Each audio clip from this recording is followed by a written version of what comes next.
নমস্কার সবাইকে।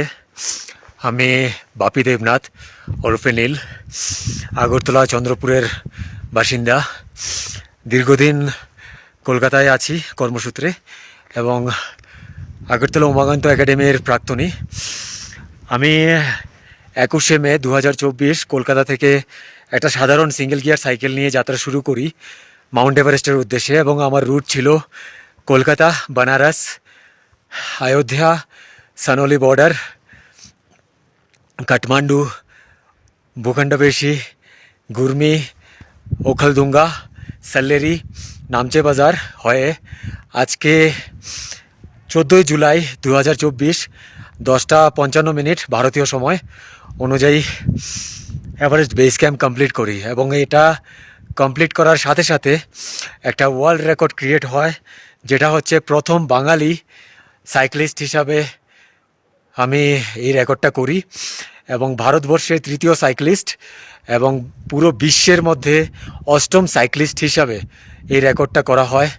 সাইকেল নিয়ে মাউন্ট এভারেস্ট পর্যন্ত পৌঁছানো, তাও কলকাতা থেকে। এবং আমার সাইকেলের কোনো গিয়ার নেই, কোনো কিছু নেই, একটা নর্মাল সাধারণ সাইকেল সিঙ্গেল গিয়ার। এই পুরো সাইকেল জার্নিটা আমি আমার বাবাকে উৎসর্গ করেছিলাম, এবং সেই সাথে এটা যে রেকর্ড ক্রিয়েট করবে সেটা আমি জানতাম না।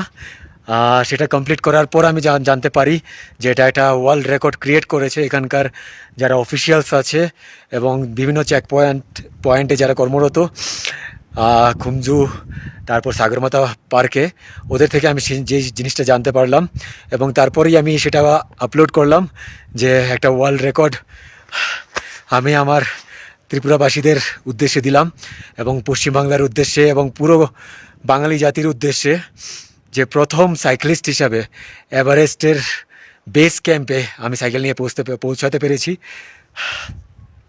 সেটা অনেক বড় পাওনা আমার কাছে, আর অবশ্যই আমার ভারতবর্ষের জন্যে অনেক বড় একটা প্রাপ্তি, একটা বিশ্ব রেকর্ড তৈরি হলো।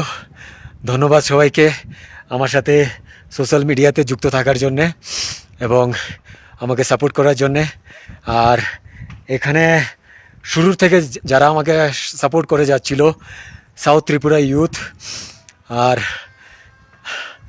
আমার স্যার সঞ্জয় সিনহা স্যার, তো এটাই বলবো, অসম্ভব বলে কোনো কিছু নেই, শুধুমাত্র ইচ্ছে শক্তি থাকা চাই যে এটা কমপ্লিট করতে হবে। অনেক দুর্গম রাস্তা দিয়ে আমাকে আসতে হয়েছে, অনেক মৃত্যুমুখে আমাকে পড়তে হয়েছে, কিন্তু আমার শুধু একটাই ইচ্ছে ছিল যে এটা আমার কমপ্লিট করতে হবে, যে কোনো মূল্যে হোক কমপ্লিট করতে হবে। তো সবাই ভালো থাকবেন, আশা রাখি আগামী দিনে আরও অনেক কিছু করার ইচ্ছে আছে। জানি না কতটা কী করতে পারবো, কিন্তু করার চেষ্টা করব।